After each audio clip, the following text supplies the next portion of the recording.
And now let's go to Bali, where TVR World Siska Becker is ready with the latest information for the 10th World Water Forum.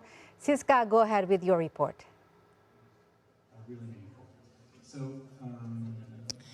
Hello, good afternoon, Valerina Daniel in Jakarta. We are indeed greeting you from Bali Nusa Dua Convention Center, the venue for the 10th World Water Forum. And today, we are on day 5, and the high-level meetings, the expert panel discussions, and the multi-stakeholders partnerships are dominating the schedule. And of course, the biggest discourse is on sustainable water management, including with the press conference that is happening right now behind me on the topic of river basins. We'll give an update on this press conference later on.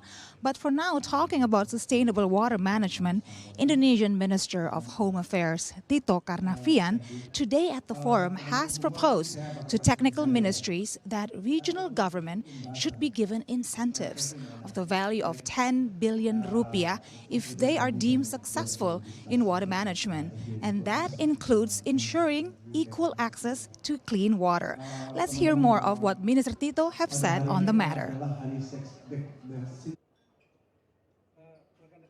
Tito proposed an incentive of 10 billion Indonesian rupiah for each region considered successful in managing water. Indicators of successful water management include equitable access to clean and drinking water, good management of regional water enterprises, and agricultural irrigation. Tito explained that if approved by the Ministry of Finance and the Ministry of Public Works and Housing, the requirements could be further detailed by the technical ministries. The relevant ministries would then discuss the technical aspects, including the number of regions considered successful in water management and eligible for the incentive. Tito also mentioned that this proposal could be further discussed with the Ministry of Finance and the Ministry of Public Works and Housing, especially regarding the total number of regions that could receive the incentive, whether 10 or 100 regions. This proposal aims to stimulate regional governments to improve water management, including increasing access to clean and drinking water for the community. Tito emphasized the importance of water alongside energy and food security amid the exponentially growing population. He acknowledged that water management in Indonesia is directly handled by regional governments under the semi-autonomous regional policy, such as clean and drinking water issues.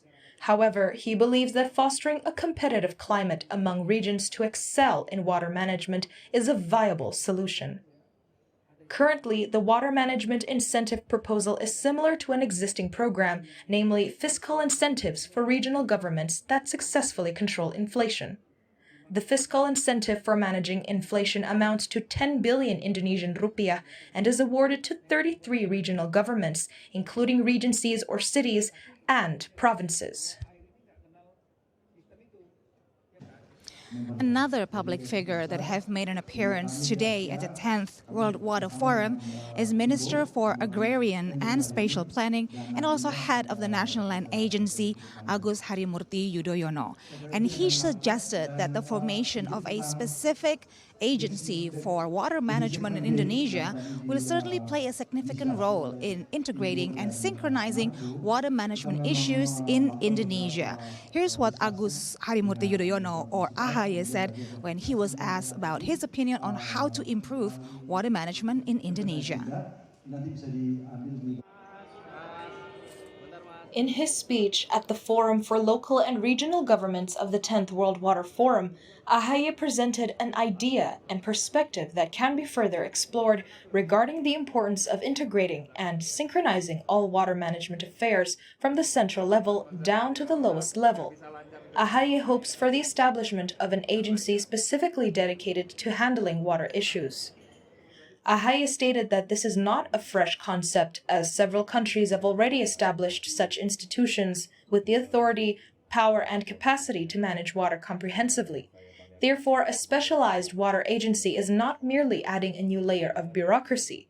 According to AHY, this National Water Agency is expected to serve as a major platform for organizing water management to address the impending water crisis that must be faced sooner or later, ready or not.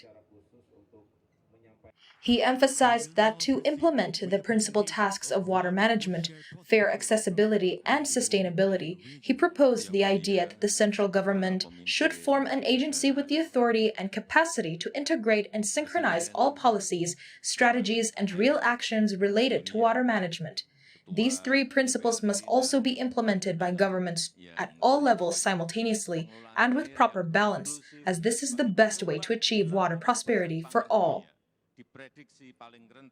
Ahaye sees that Indonesia can learn from countries that already have such special water institutions, such as Canada, Saudi Arabia, and South Africa.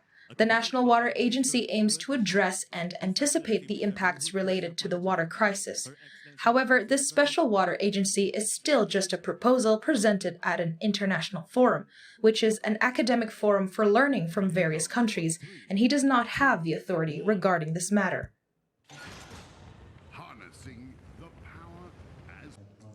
When we talk about agencies or institutions that focuses on sustainability, UNDP Indonesia have been spearheading initiatives right here in Indonesia on environment and sustainability, including issues of climate change and also sustainable water management.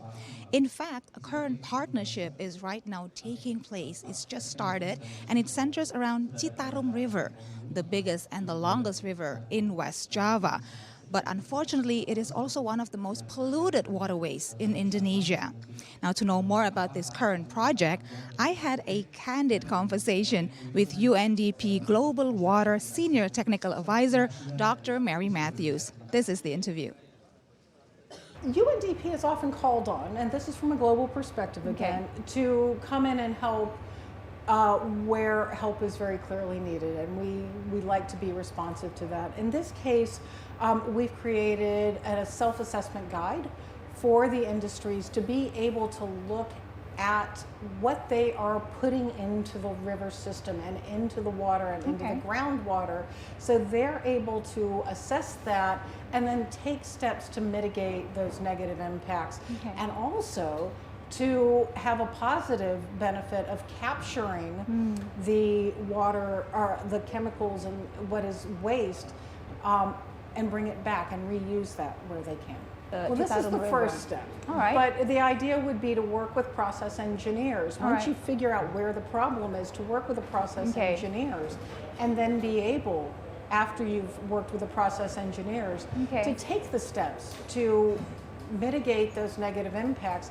And of course, this then requires development of regulation. Industries, especially those that are looking to invest, want to have regulations so that they're not in violation of their own environmental and social safeguard standards, but they also want to know that when they are investing, they're not polluting the resources that they depend on. We must. Are very much involved in this. Must. We have to get everybody involved, and we cannot do it if just the industries or just the communities. This is something that takes everybody. It's a joint effort.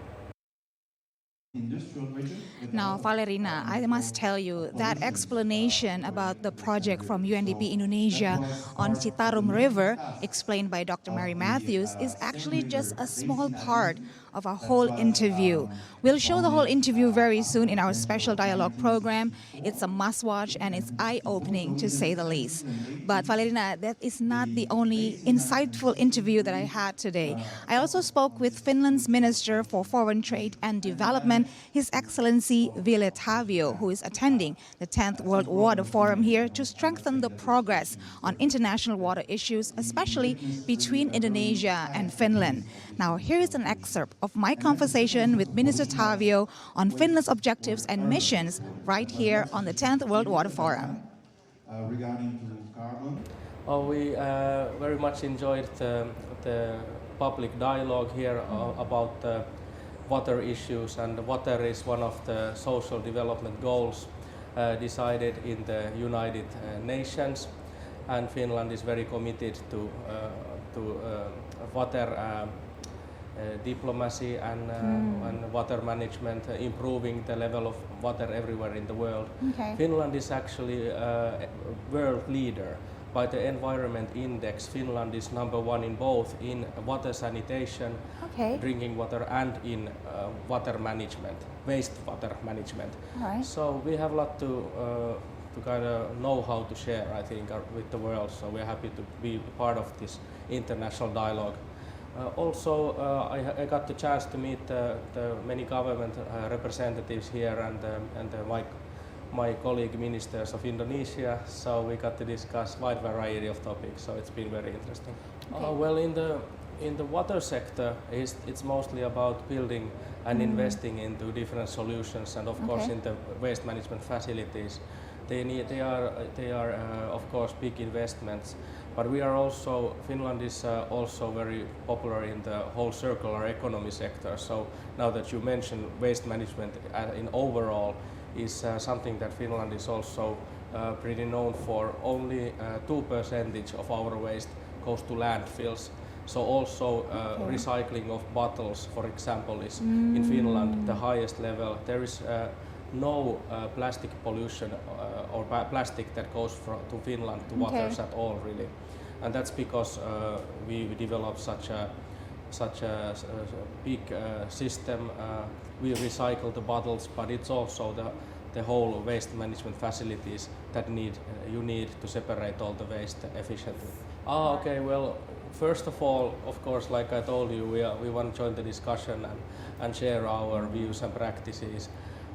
And second, we want to raise the awareness of how to tackle the water pollution issue, and also encourage other countries to take part of the water management systems, part of their developing policies. Because as a Minister for Development, we do a lot of development projects, but usually to less developed countries.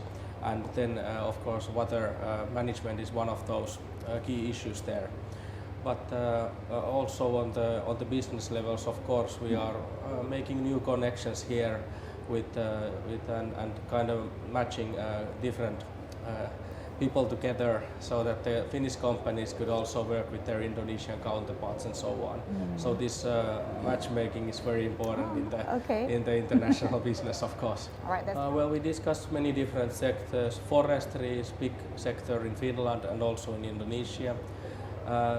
Then we have discussed minerals sectors. Mining is big. Also, Finland is naturally rich on both forest and mines, just like Indonesia. So we share similar businesses in that sense, and we have some companies that are doing these projects right now. There's a copper melting facility being built in Indonesia. The technology is actually from Finland, and we talked about meteorological cooperation. That's one of the areas where Finland is strong. And then, of course, we touched the topic of building a new capital, Nusantra, where you can have many companies to cooperate from Europe and from Finland.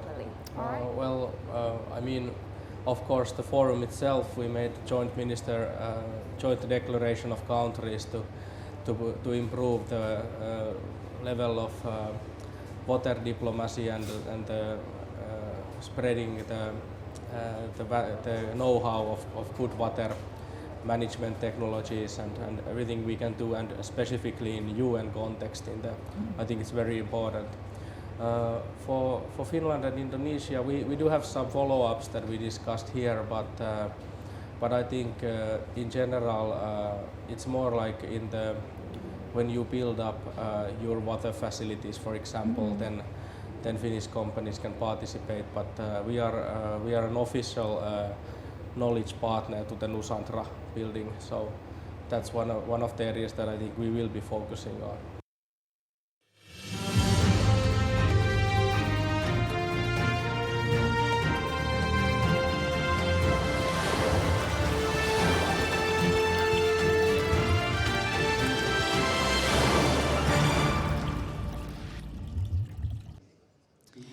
So, exciting note I must add, Valerina, to that interview I had with Minister Tavio. This year is actually the anniversary of 70 years of diplomatic relations between Indonesia and Finland. The exact anniversary will fall on the 1st of September. So, we'll be sure to update you all on the celebrations. But, Valerina, that's all the update we have today to illustrate the productive day we've had so far on day 6 of the 10th World Water Forum here in Bali. But of course, we'll be back tomorrow to tell you all about day 6 of the forum right here from Nusa Dua, Bali. I'm Siska Becker together with camera person Danu Dirja. We'll see you tomorrow on TVRI World. Back to the studio with you, Valerina. Thank you, Siska Becker and team, for your report.